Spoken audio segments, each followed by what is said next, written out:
Oke, assalamualaikum warahmatullahi wabarakatuh. Selamat Waalaikumsalam pagi. warahmatullahi wabarakatuh. Selamat pagi. Materi hari ini adalah tentang daya dan redaman sistem telekomunikasi.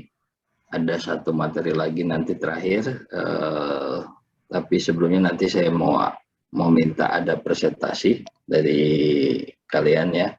Nanti di bagian akhir saya coba jelaskan.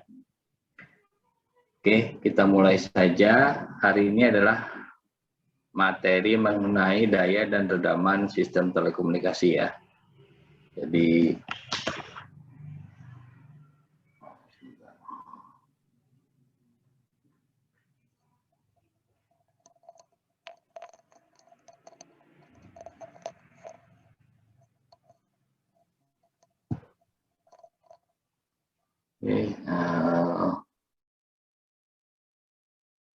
oke, di dunia telekomunikasi itu ada perhitungan daya yang berpengaruh besar ya pada performa sistem telekomunikasi ya. Jadi kalau dalam kelistrikan atau sistem tenaga listrik mungkin wattnya besar ya, dia bisa kisaran katakanlah kalau di rumah masing-masing juga ada yang 900 watt, ada yang 1200, mungkin ada yang 2000 ya, mungkin ada yang 4000, kalau di pabrik mungkin lebih besar lagi, bisa 10.000, 20 kilowatt, 40 kilowatt gitu ya. Nah kalau dalam dunia telekomunikasi biasanya kita menggunakan watt yang kecil ya, 1 watt, setengah watt, mungkin bahkan 1/4 watt gitu ya. Dan untuk ini, jadi kalau secara langsung atau secara hitungan biasa ya, kalau konversi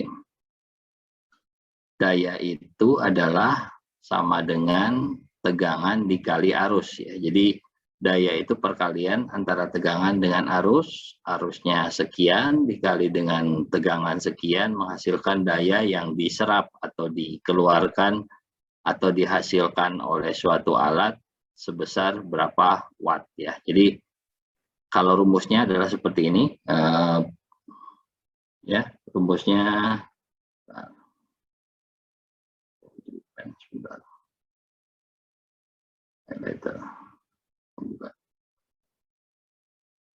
Nah, rumusnya seperti ini, P sama dengan V kali I, tegangan kali arus. Jadi kalau misalkan kalian punya rumah, tegangannya adalah 1200, ya 1200 kita coba bagi 200 volt RMS-nya, itu menghasilkan ampere adalah, arusnya adalah 6 ampere ya. Makanya MCB-nya di rumah 1200, ampernya adalah 6 ampere. Kalau kalian lihat di seperti itu.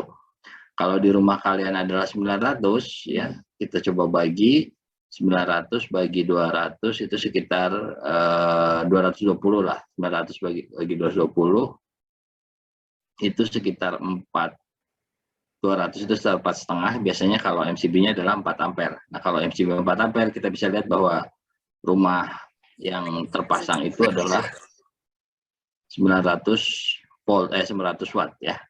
Jadi ini hitungannya yang dasarnya ya. Jadi contoh, kalau ada lampu dayanya 8 watt dipasang pada tegangan 220 volt akan memerlukan arus listrik sebesar 0,036 ampere atau sekitar 36,3636 miliampere ya.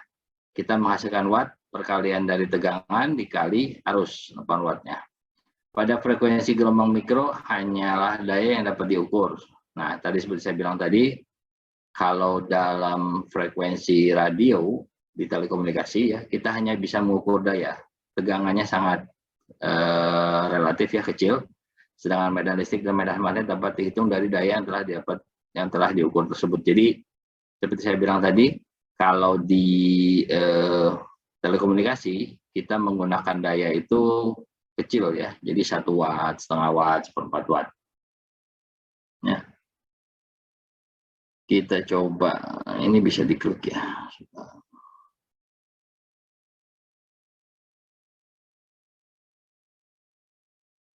Oke, pada gelombang mikro ini kita biasanya karena sangat kecil kita menggunakan logaritmik ya atau desibel. Tergantung penggunaannya, kalau watt biasanya kita nanti konversinya adalah ke dB watt. Kalau dalam bentuk miliwatt kita konversinya biasanya ke dBm. Ya, ini nanti coba saya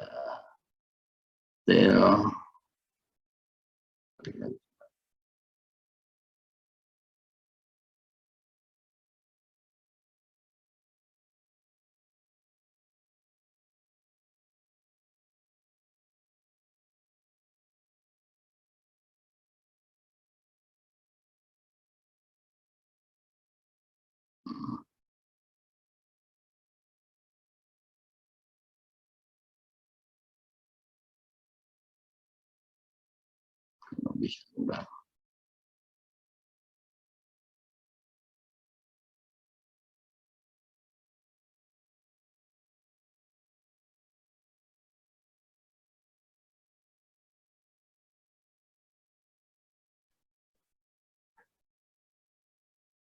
Bisa di sini.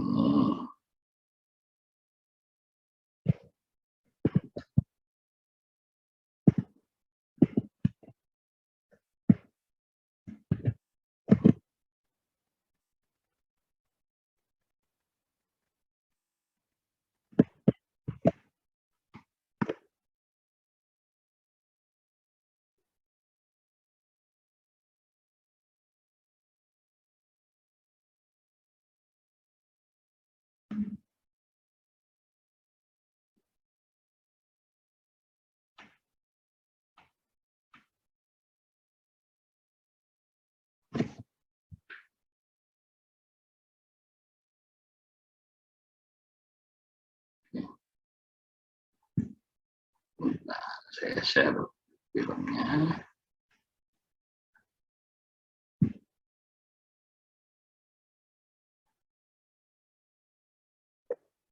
I will explain what the decibel is and what the purposes are of the units dBm, dBi, and dBd. A decibel is a unit of measurement used to express the ratio of powers, sound pressures, or other things. Besar.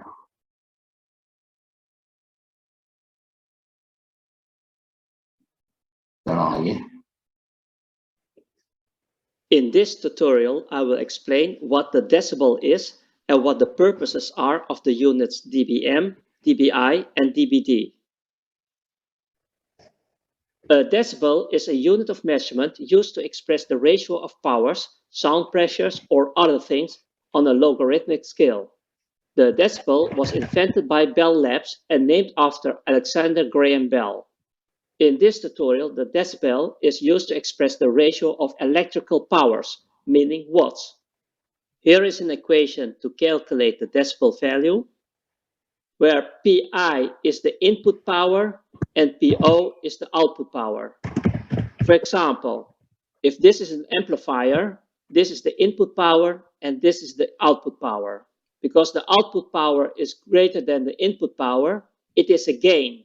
To calculate the decibel value, the equation is now 10 times log base 10 of 3. This is the output power and this is the input power, equals 4.7 dB. Here's another example. The input power is 10 milliwatt. The output power is 8 milliwatt. So in this example, there is a loss because the output power is less than the input power. The equation is now 10 times log base 10 of 0.8 equals minus 0.96 dB. Please note, if it is a positive value, it is a gain. If it is a negative value, it is a loss. To convert the decibel value to a power ratio, you can use this equation. The logarithmic scale is used to avoid very big or very small numbers, meaning the ratios. Using decibels is easier to work with. For example, a power ratio of 1 million can be expressed by 60 dB. A power ratio of 1 millionth can be expressed by minus 60 dB. A power ratio of 1 quadrillion can be expressed by 150 dB. A power ratio of 1 quadrillionth can be expressed by minus 115 dB. A power ratio of 1 septillion can be expressed by 240 dB. A power ratio of 1 septillion can be expressed by minus 240 dB. As you can see, instead of writing this large number, you can write this small number. So it is easier to work with small number instead of these big numbers. Please note, this is a ratio. Jadi untuk For mempermudah ya. example, let's say my salary is twice of a teacher's salary. Do you know what my salary is? No, you don't. You only know that my salary is twice of a teacher's salary, but you don't know my actual salary. And that is the ratio. This is not an absolute value. It is a ratio. In this example, it means 1 million, but you don't know what the absolute power is. So remember, the unit dB is a ratio. It does not represent an absolute value. If you look at this device, the only thing you know about this device is that it has a gain of 3 dB. You don't know its input power and you don't know its output power. Question, if the input power is 1 milliwatt, do you know what the output power is if you use this example? Yes, you know what the output power is. You can use this equation. The input power is 1, so the output power is 1.995 milliwatts. dB is a ratio. It does not represent an absolute value. If we use a reference input power of 1 milliwatt, the unit is expressed as dBm. Here are two equations. This equation is used to calculate the decibel value. And as you can see, the input power is 1 milliwatt. If the input power is 1 milliwatt, the unit is now dBm. And this is the equation to convert the decibel value into a power ratio. And if the input power is 1 milliwatt, the equation can be rewritten like this. The unit dBm represents an absolute value because it uses a fixed reference value of 1 milliwatts. The unit dB is a ratio. The unit dBm is an absolute value. Here are three examples. This transmitter has a gain of 80 dBm. The power output is calculated with this equation. As you can see, the value 80 is entered here. And the output power is 100 kilowatts. This transmitter has a gain of 27 dBm. The equation now looks like this. 27 is entered here. The output power is 500 milliwatts. And as you can see over here, the receiver has a loss of minus 73 dBm. The equation looks like this. Minus 73 is entered here. So the power output is 5 times 10 to the power of minus 8 milliwatts. There is an easy way to convert dBm values to its absolute power value. Remember the rule of tens and threes. If you see 10 dB, it means multiply by 10. If you see minus 10 dB, you need to divide by 10. If you see 3 dB, you need to multiply by 2. And if you see minus 3 dB, you have to divide by 2. But where does these values come from? Here are a few positive decibel values, and here are a few negative decibel values. If we use this equation, we can calculate its power ratios. 3 dB represents a power ratio of approximately 2. 10 dB represents a power ratio of 10. A power ratio of minus 3 dB represents a power ratio of a half, and minus 10 dB represents a power ratio of 1/10. So a power ratio of 2 means times 2. A power ratio of 10 means times 10. A power ratio of a half means divided by 2. Power ratio of 0.1 means divided by 10. This value, this value, this value, and this value is where the rule of tens and threes come from. 3 dB is not exact a power ratio of 2. It is 1.995, but we round it to 2. The same applies to minus 3 dB. Minus 3 dB is not exactly 0.5. It is 0.501. We round it to 0.5. So the power ratios belonging to 3 dB and minus 3 dB are both rounded values.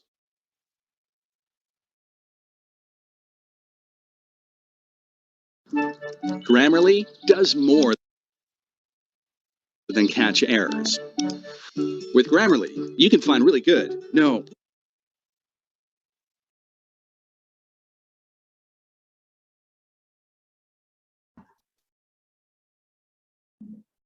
kita cukupkan saja videonya. Jadi ini adalah prinsip perhitungan pada ukuran power di telekomunikasi ya. Biasanya kita menggunakan dB. dB itu desibel, biasanya berupa perbandingan ya. Jadi contoh di sini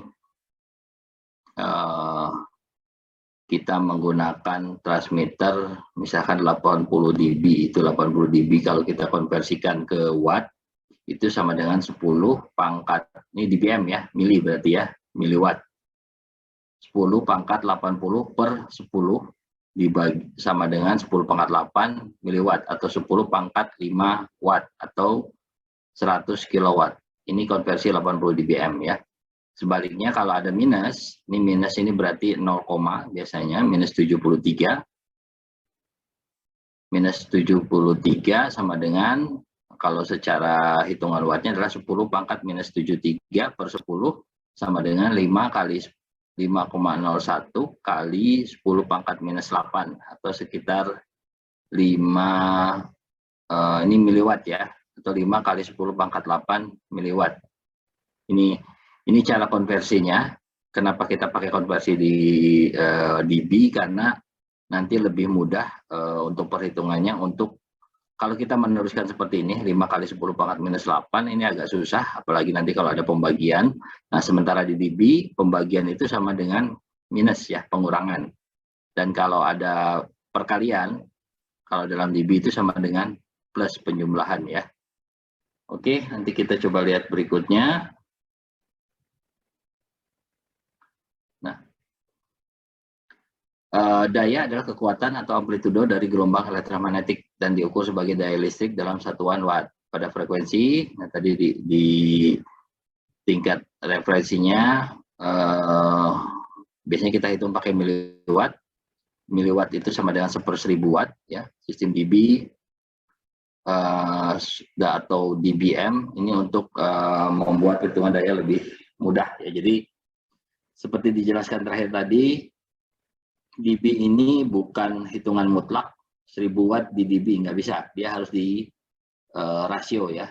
Kita bandingkan dengan berapa. Misalkan kita punya daya transmitter sebesar 500 miliwatt atau 0,5 watt ya. Kita bandingkan dengan 1 watt.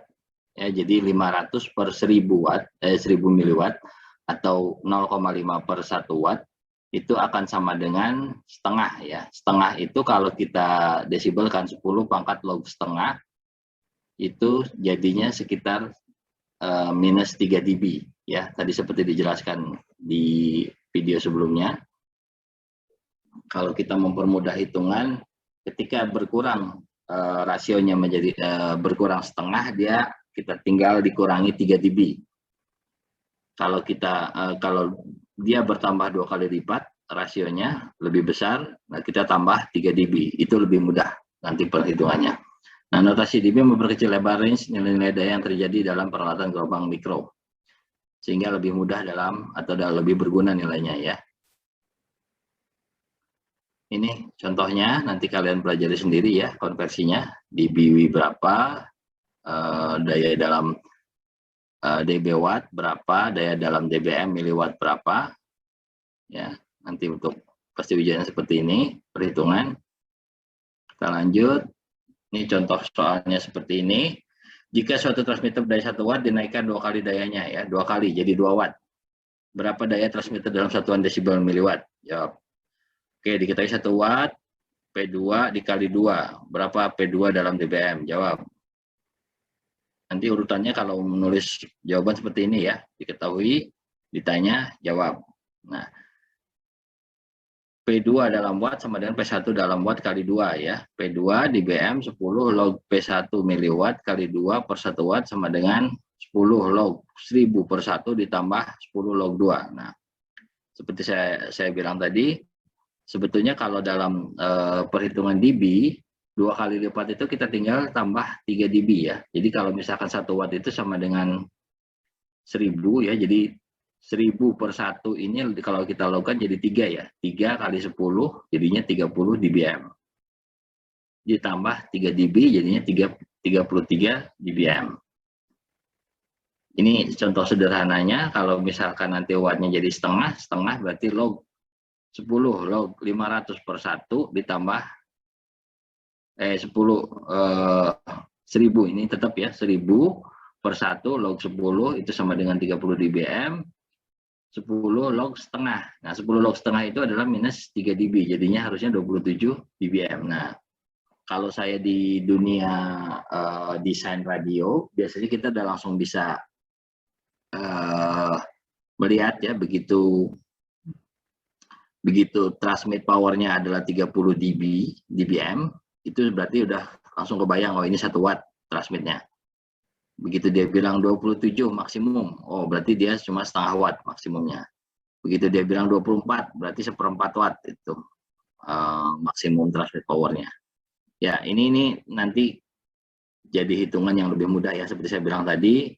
Kalau dalam dB nanti berupa penjumlahan bukan perkalian lagi, berbeda dengan perhitungan nilai mutlaknya ya, wattnya. Oke, kita lanjut. Ini kurang lebih sama. Nah, tadi saya bilang 1/4 watt, 10 log 1/4 itu sama dengan minus 6 ya, 2 kali lipatnya dari 3 dB. Kita lanjut. Nah, sistem pemancaran. Jadi kalau suatu transmitter ada kabel, ada antena ya. Jadi ada transmitter, radio transmitternya, ada transmission line, ada kabelnya ya, ada antena. Nah, di transmitter sendiri dia menghasilkan daya pancar. Misalkan seperti saya bilang tadi, daya pancar radio HT itu maksimum bisa 5 watt, bisa 10 watt gitu ya. Apalagi kalau yang desktop itu radio desktop itu bisa sampai 10 watt, ada yang 20 watt, ada yang 25 ya. Nanti tinggal konversikan. Kemudian kalau di kabel, begitu gelombang radio melewati kabel, dia akan mendapat hambatan atau redaman ya. Kita nyebutnya atenuasi atau loss ya. Jadi tergantung panjangnya kabel, tergantung frekuensi. Jadi kabel ini punya spesifikasi, pada frekuensi tertentu dia akan mengatenuate atau menghambat sinyal berapa dB ya. Nah, begitu sampai ke antena, sinyal dipancarkan. Nah, antena sendiri mempunyai penguatan atau karena arahnya bukan isotropis ya. Kalau normal begini dia dianggapnya dBi-nya 1. Jadi kalau katakanlah satu titik, antena satu titik, dia berupa pemancarannya adalah berupa bola ya. Berupa bola ya seperti bola lah, pancarannya ke segala arah. Nah, itu dB-nya 1 atau sering disebut dengan dBi ya. dB isotropis, antena isotropis. Nah, karena antena itu kita mengarahkan sesuatu, misalkan yagi itu berarti mengarahkan satu arah ya. Kalau parabolik itu lebih tipis lagi, mengarahkan ke titik tertentu, sudutnya lebih besar, lebih kecil. Kalau ya parabolik itu 2 derajat, dia gainnya akan lebih besar. Jadi tadinya bola bulat, kita arahkan ke satu arah. Nah, jadi ada gain, ada penguatan. Yang tadinya harusnya 1, begitu dalam bentuk bola, kita arahkan ke dalam parabolik, itu bisa cukup besar. Tergantung frekuensinya lagi. Bisa 27 dB, penguatannya bisa 26. Kalau antena omni antena ya, antena garis lurus misalkan HT ataupun antena omnidireksional untuk WiFi, nah itu gainnya sekitar 6 dB, dia penguatannya 6 kali. Dalam artian yang vertikal ke atas dihilangkan, vertikal ke atas ke bawah sinyalnya, tapi dikumpulkan ke 360 derajat horizontal ya, berbentuk donat. Nah, itu menghasilkan 6 kali lipat sinyalnya karena dikumpulkan di horizontal, menghasilkan sinyal 6 kali lipat. atau bukan 6 kali lipat, berarti 4 kali lipat lah ya, karena 6 dB biasanya. 6 dB itu berarti 4 kali lipat dari sinyal yang harusnya di isotropis berbentuk bola. Nah, dari sini jadi ini dasar perhitungan untuk penghitungan berapa daya sinyal yang ditransmisikan di ujung antena ya. Ketika di ujung radio dia sekian watt, melewati kabel dia mengalami atenuasi atau dikurangi ya, kalau kita perhitungannya ada lossnya. Ketika dia sampai ke antena ada penguatan lagi, baru ditransmisikan. Nah, seperti barusan, ini kenapa ada linknya ya, sebentar.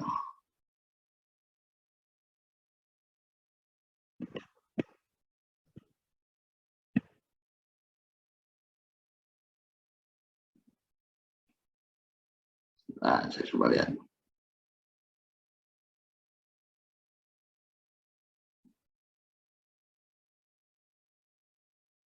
Oh, ini ada antena, ada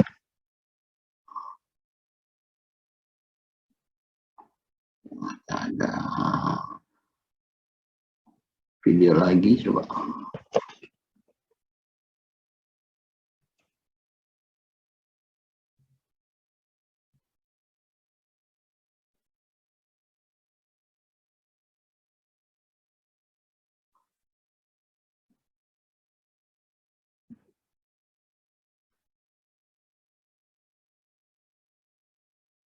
In this tutorial, I will explain. Ini beda lagi. Oke. Masih yang tadi. Oke, berarti ini link yang video tadi. Kita lanjut ya. Ini di sisi pemancar. Jadi perhitungannya berapa watt daya yang ditransmisikan radio diredam oleh kabel, diperkuat oleh antena ya. Jangan lupa seperti itu prinsipnya. Nah, ini contoh soalnya. Jika kita punya transmitter 2 watt, kemudian loss-nya adalah 10 dB per 100 meter pada frekuensi 300 MHz ya. Atau kalau kita pakai frekuensi 1150 MHz, loss-nya menjadi lebih besar, 15 dB per 100 meter, dengan antena gain-nya adalah 6 dB atau 4 kali lipat tadi ya. Pertanyaannya, berapa daya di ujung antena jika frekuensi yang digunakan adalah 300 MHz dan panjang koaksial adalah 30 meter. Pertama kita cari dulu transmitternya berapa dB, berapa dBm ya. Jika diketahui 2 watt pada frekuensi 300 MHz, maka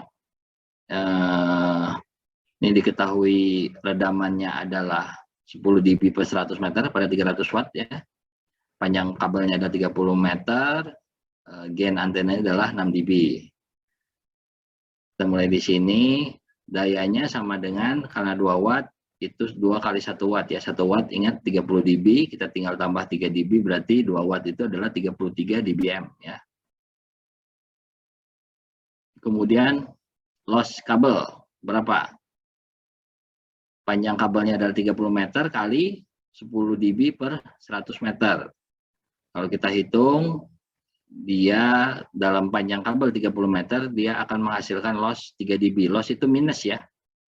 Sehingga diperoleh Pout-nya yang dihasilkan keluar dari antena adalah pertama transmit power 33 dB, dikurangi loss kabel 3 dB, ditambah gain antena 3 dB.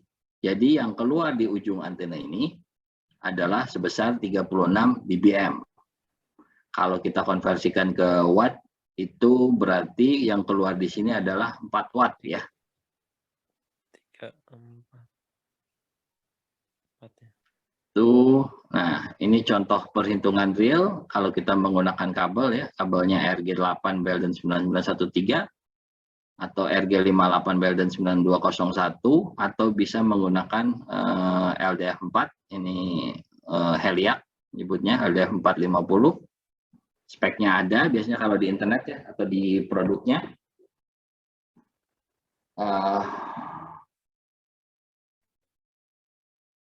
tinggal kita bandingkan, kita pakai frekuensi berapa. Nah, bisa dilihat di sini, kalau kita pakai frekuensi katakanlah 300 ya, 300 MHz. Berarti kalau pakai 9913 sekitar di sini, biasanya kita asumsikan menggunakan yang tertinggi aja ya, yang 400 MHz, 8,531. Nah, begitu RG58, ini jauh lebih besar karena ukuran kabelnya lebih kecil ya. RG58 itu lebih kecil daripada RG8. Loss-nya lebih besar. Jadi, kalau kita bandingkan lagi dengan yang ini, pada 400 itu 4,4, jauh lebih besar, lebih kecil dari yang koaksial 9913. Nah, jadi kalau kita ingin menghasilkan loss yang kecil, biasanya kita pilih antena atau kabel yang digunakan adalah LDF karena loss-nya lebih kecil. Cuma masalahnya LDF atau heliak ini lebih mahal harganya per meter dibanding dengan koaksial biasa ya. Jadi nanti bargainingnya atau perhitungannya akan disesuaikan dengan budget juga, dengan biaya juga yang akan kita pakai ya. Kita lanjut. Ini contohnya allow free space path loss. Kita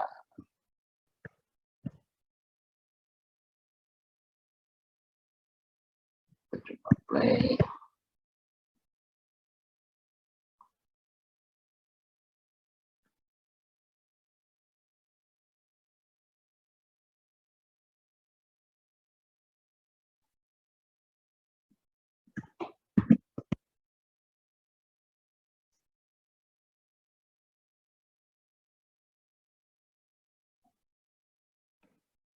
Sebentar kita play, sudah selesai.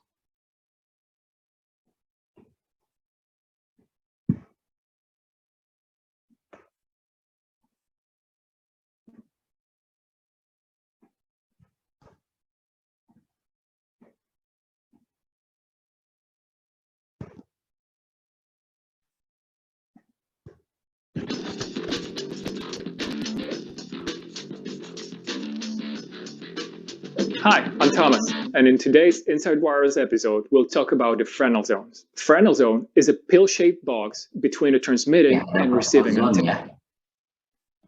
It was named after the 19th century French physicist Augustin Jean Fresnel. The number of Fresnel zones is infinite, but for the practical use, we only care about the first few ones.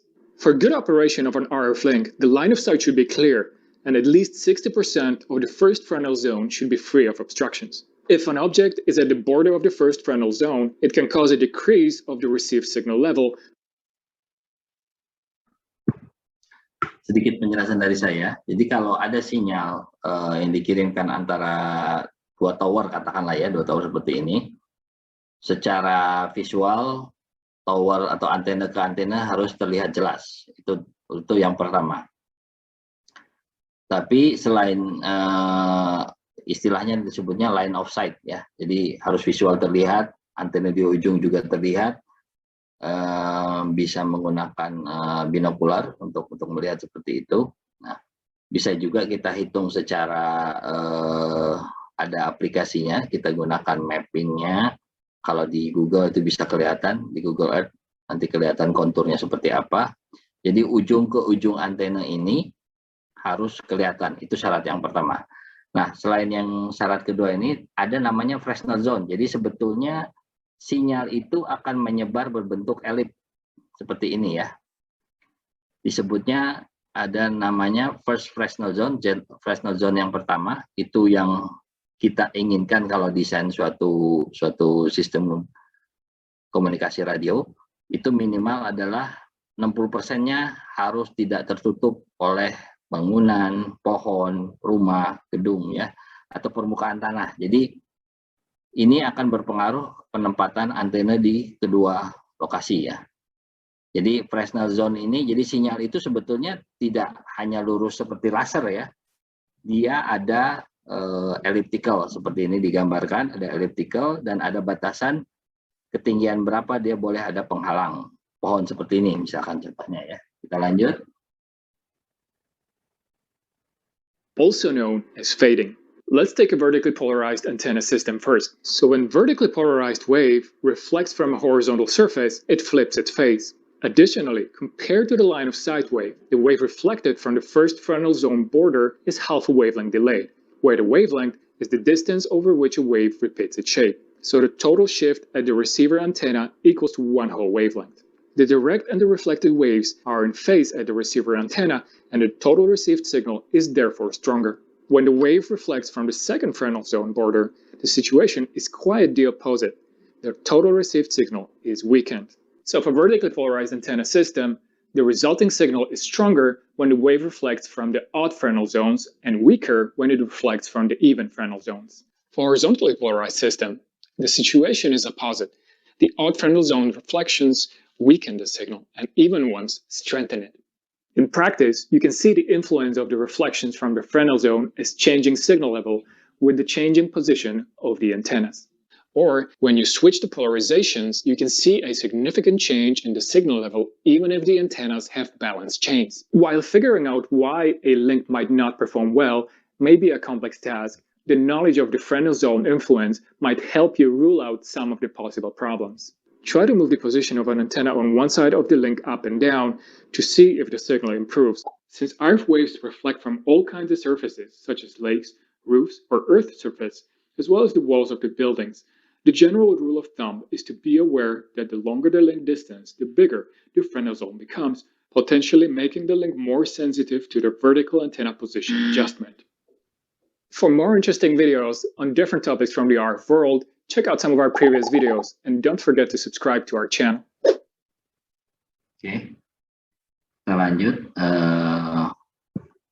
Jadi seperti diinformasikan barusan adalah kenapa kita menggunakan Fresnel zone pertama. Jadi harus yang ganjil ya, pertama atau ketiga atau kelima. Karena kalau yang genap akan mengurangi karena berbeda fase 180 derajat ya. Kalau berbeda fase 180 derajat dia akan mengurangi sinyal utamanya ya, karena ada pantulan.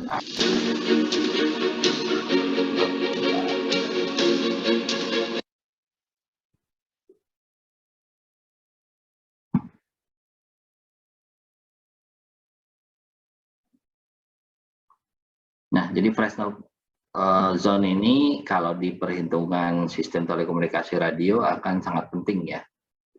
Jadi sekali lagi bayangkan sinyal itu kalau walaupun dia bergerak tegak lurus ya, lurus langsung seperti ini, seperti laser, tapi akan ada pengaruh dari pantulan sinyal ya, yang akan berpengaruh kepada sinyal yang dihasilkan. Oke, kita lanjut. Oke. Sebelum saya lanjutkan, mungkin ada pertanyaan? Kalau ada yang belum paham, silakan.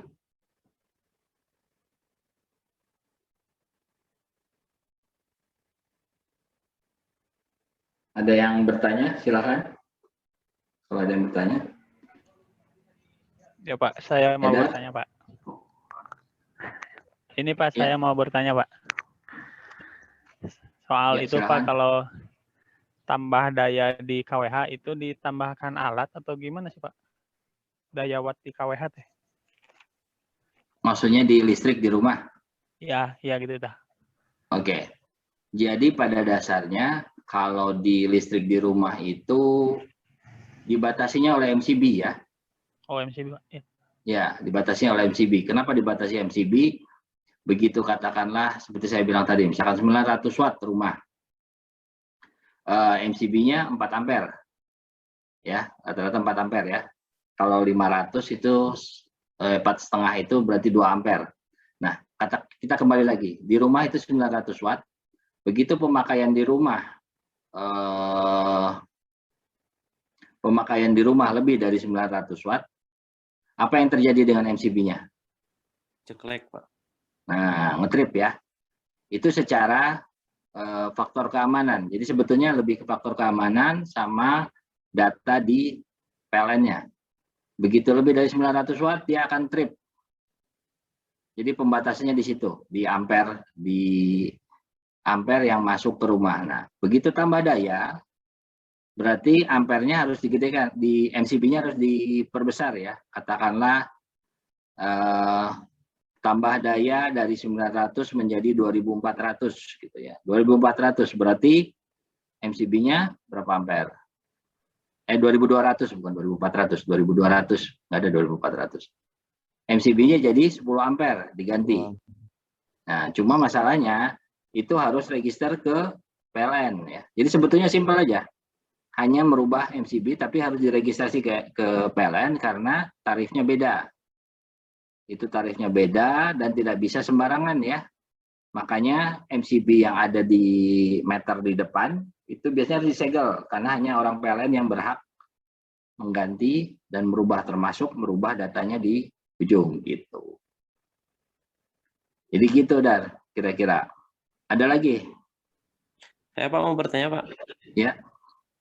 Tadi kan jadi Pak supaya tidak hambatannya tidak memperkecil hambatannya gitu, berarti kabel koaksialnya itu harus yang gede gitu ya Pak? Itu bukan Pak? Ya, kalau di Heliac itu ada ukurannya besar ya, ada LDF 4, ada LDF semakin besar tuh LDF 4,5 itu lebih besar lagi, ada lagi 7/8 ya. Diameternya lebih besar, lossnya semakin kecil ya. Oh, siap. Cuma masalahnya ini karena kabelnya khusus ya, dia lebih rigid, lebih kaku, dan yang jelas lebih mahal. Biasanya kalau kita pakai radio biasa, cukup menggunakan koaksial RG8 nih. RG8 ini relatif lebih murah dibanding RG58. Kalau RG58 itu segede kabel TV ya. Kalau kalian amati kabel TV itu kecil, sekitar setengah senti. Sementara RG8 ini sekitar 1 senti lebih nih tebalnya, besarnya. Jadi semakin besar diameter, ya memang lebih besar sih. Sama pengaruhnya biasanya dari konduktornya, bahannya apa? Ada yang kuningan ya, ada yang dari tembaga itu lebih ini tembaga, ada yang putih kalau nggak salah, saya lupa lagi. Putih itu lebih jelek gitu lossnya. Jadi brand, tipe nanti ada pengaruhnya ke harga juga soalnya gitu. Ya. Jadi kalau kalian desain suatu radio di rumah ya bisa aja pakai RG58 yang kecil ya, tapi nanti lossnya akan lebih besar dibandingkan pakai yang RG8. Oke, ada lagi?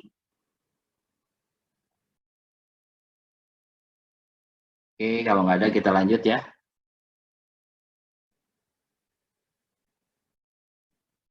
Nah, untuk perhitungan dasar kita ada namanya jadi ketika tadi kan kalau kita bahas tadi, saya ulang lagi ya. Redaman itu atau atenuasi atau loss itu bisa dihasilkan oleh kabel ya, karena antena ini akan menghasilkan gain atau penguatan, sementara kabel menghasilkan loss atau atenuasi. Nah, ketika sinyal merambat di udara terbuka, itu sebetulnya sama dengan sinyal itu merambat di kabel transmisi ya, koaksial. Makanya dia ada loss juga. Karena dia melewati udara biasa, tidak ada waveguide-nya, tidak ada kabel tembaganya, katakanlah seperti itu, pasti loss-nya akan lebih besar dari loss kabel. Tapi dalam artian ini sebetulnya kan, katakanlah dua komunikasi seperti ini, ya yang digambar ini. Ini antena, begitu kita ditransmisikan ke udara, udaranya menjadi kabel ya. Udaranya menjadi kabel yang digunakan untuk merambat si radio. Nah, anggapannya sebagai kabel ini dia memiliki atenuasi. Cara menghitungnya gimana? Nah, cara menghitungnya adalah menggunakan free space path loss. Anggapannya tidak ada yang menghalangi apapun, hitungannya seperti apa? Nah, berapa redaman yang dihasilkan ketika gelombang melewati udara, ruang hampa ya? Ini akan sebanding terhadap kuadrat jarak. Jadi jaraknya semakin jauh, lossnya akan semakin besar, tapi kuadrat ya. Jadi bukan 2 kali lipat. Kuadrat ya, perkaliannya lebih besar lagi gitu ya, terhadap jarak.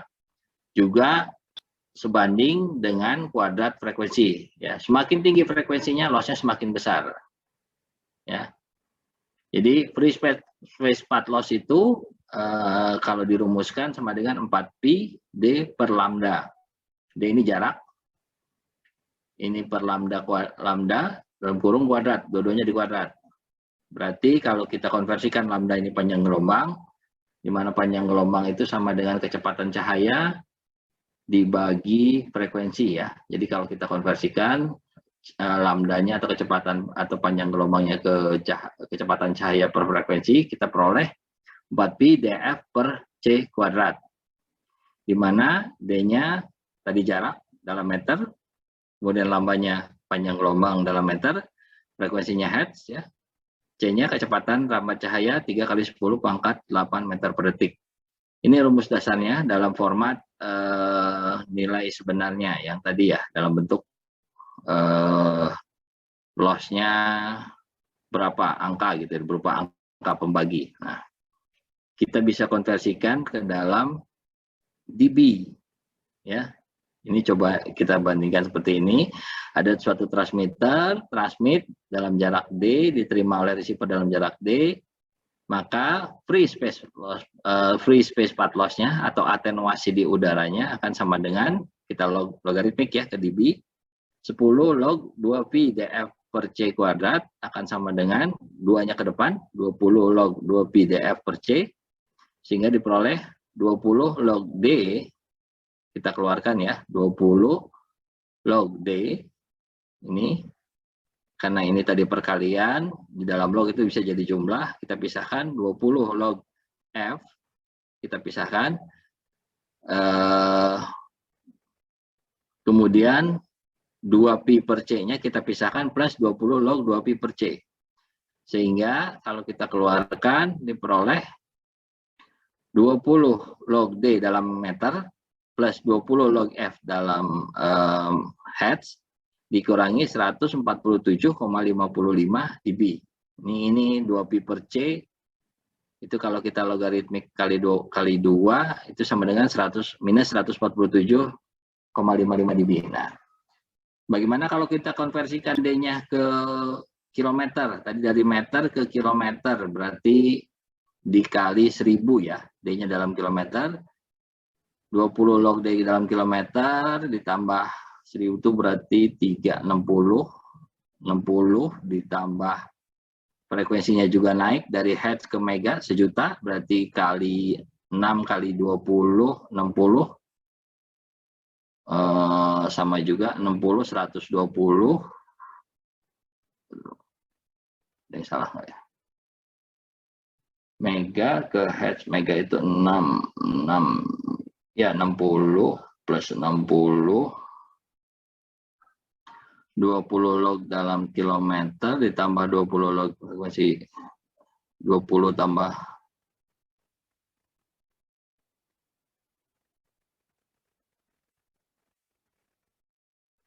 ini plus 32 kali, dulu ada yang salahnya harusnya, minus benar 60. Oh, ini 1000. 1000 berarti 60 ya, 60 ini 6 kali 2 itu berarti 120 ditambah 60 180 dikurangi 147 perolehannya jadi plus 32. Nah, kalau kita ganti frekuensinya dalam satuannya megahertz, kemudian jaraknya dalam satuan kilometer, kita peroleh free space path loss-nya adalah rumusnya jadi 20 log D dalam kilometer plus 20 log F dalam megahertz ditambah 32,45 dB. Bukan lagi minus ini ya, kalau minus 4147,55 ini dalam frekuensinya dalam hertz, jaraknya dalam meter. Ini udah kita konversi ke yang referensi umum, kilometer dan megahertz. Ini rumusnya. Ada contoh soalnya ya. Ya, oke. Ini ada contoh soal. Transmitter memiliki daya transmitnya 30. Ini di antena ya. Di sisi antena sudah ada transmit sinyal sebesar 30 dBm atau 1 miliwatt ya. Frekuensinya 400 MHz, jaraknya 20 km. Berapa penerimaan di ujung antena lawan ya, di ujung antena, bukan ke bawah ya. Jika diketahui 30 dBm, frekuensinya 400 MHz, jaraknya 20 km, kita hitung ya. Free space path loss-nya adalah 20 log 20 km plus 20 log 400 MHz plus 32,45 diperoleh 26,02 ditambah 52,04 ditambah 32,45, total path loss-nya, free space path loss-nya adalah 110,51 dB. Karena ini berupa loss, berarti dia minus ya. Jadi berapa receive yang di ujung sini yang warna kuning adalah TX-nya tadi 30 dikurangi 110,51 dB. Diperoleh di ujung ini RX adalah minus 80,51 dBm.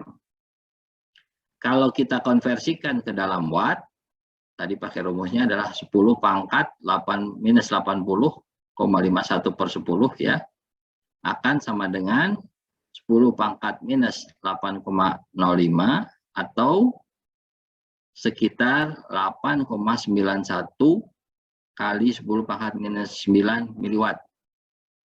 Nah, jadi bisa kalian lihat ya, yang tadinya 1 watt atau 1000 miliwatt yang ditransmit di sini, karena ditransmisikan sejauh 20 km, di ujung sini hanya menerima sinyal sebesar 8,91 kali 10 pangkat minus 9 miliwatt. Nah, kembali lagi ya, tadi kalau kita pakai hitungannya adalah aktual seperti ini, watt asli miliwatt, ini akan lebih rumit ya perhitungannya, akan karena ada 8,91 sekian berbeda dengan kalau kita pakai dBm. DBm kita tinggal cukup tulis, oh ini minus 80,51 dBm di sisi sini. Katakanlah ada kalau ada sinyal, oke.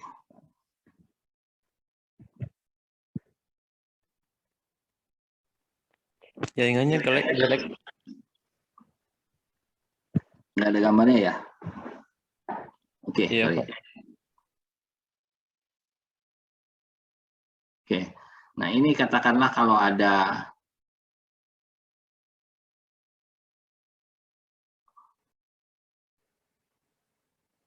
receiver di sini, ada loss lagi, kita udah bisa hitung langsung ya. Jadi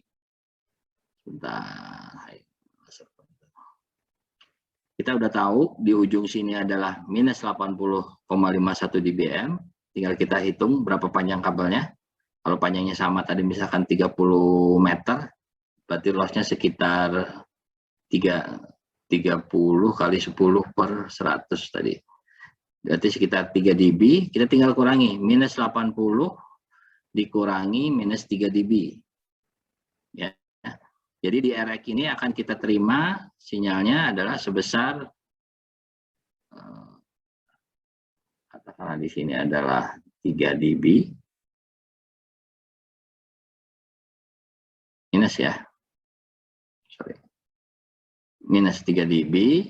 Berarti di RX ini akan diperoleh sinyalnya adalah sebesar minus 83,51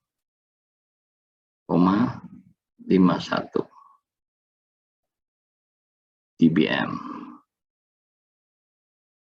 Nah, dengan perhitungan dB jadi lebih mudah ya. Ini contoh perhitungannya, tapi ini kita awali dengan free space path loss. Kita lanjut. Ini sebuah contoh perhitungan kalau menggunakan koaksial, di satu sisi di sininya koaksial, di transmitternya. Heliac LDF4. Di sisi sini menggunakan koaksial 9913. Frekuensinya kita pakai frekuensi 900 MHz, jaraknya 5 km, dengan gain antena di pemancar adalah 6 dBi, gain antena di penerima adalah 9 dBi. Ditanya berapa RX di sini, ya. Ada perhitungannya kalau salah, ya. Diketahui TX-nya adalah setengah watt, frekuensinya 900 MHz, loss TX-nya 7,124 dB per 100 meter pada 900 MHz ya, karena berbeda tadi. Kemudian gain antena TX adalah 6 dBi, jaraknya 5 km. Gain antena RX 9 dBi, loss pada RX adalah 13,45 dB per 100 meter pada 900 MHz. Kita hitung dulu free space path loss-nya, 20 log 5 km, tambah 20 log 900 MHz, ditambah 32,45. Kita peroleh 105,51 dB loss-nya. Kita hitung sekarang transmitternya. Transmitternya setengah watt. Ya, kita rubah ke dBm dulu.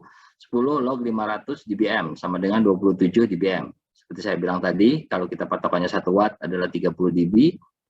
Kita kalau setengah watt berarti dikurangi 3 ya, 27 dBm. Kemudian kita hitung RX yang diterima di ujung. Berarti transmitnya 27 ya, dikurangi loss kabel 20 meter kali 7,124 per 100 meter, ditambah gain antena 6 ya. Ini adalah loss kabel, ini adalah gain antena, dikurangi path loss ya. Free space path loss ini ditambah gain antena receiver, dikurangi loss kabel di receiver, kita akan peroleh 27 dikurangi 1,425 ditambah 6 dikurangi 105,51 ditambah 9 dikurangi 1,345 dBm. Ini loss kabel, ini loss kabel. Sehingga diperoleh di RX di receivernya ya, di receiver sini sebesar minus 66,28 dBm. Ini dalam format dBm. Kalau kita konversikan ke miliwatt menjadi 2,4 kali 10 pangkat minus 7 miliwatt. Nah, jadi ya seperti saya bilang tadi, dengan di telekomunikasi kita menggunakan desibel untuk mempermudah perhitungan seperti ini. Ya. Kita bisa hitung berapa receiver di ujung ini dengan kalau diketahui berapa loss kabel LDF-nya, berapa kabel loss kabel Belden 9913-nya, jaraknya berapa, frekuensinya berapa, ya, TX ininya berapa. Nah, biasanya ini nanti pengaruh pada perhitungan threshold ya. Kalau threshold receivernya adalah minus 40, maka jelas ini sudah tidak bisa diterima ya. Receive-nya jelek sekali ini, minus 66. Kecuali misalkan threshold-nya adalah minus 100 dBm. Jadi kalau di atas minus 100 dBm, sinyal masih bisa diolah oleh demultiplexer atau decodernya ya. Ini contoh-contoh perhitungan. Biasanya ada threshold di receivernya. Ini yang kita kejar, kita desain antenanya berapa gainnya yang kita butuhkan, kabelnya berapa panjang yang kita butuhkan, apakah penerimaannya normal apa tidak gitu. Oke.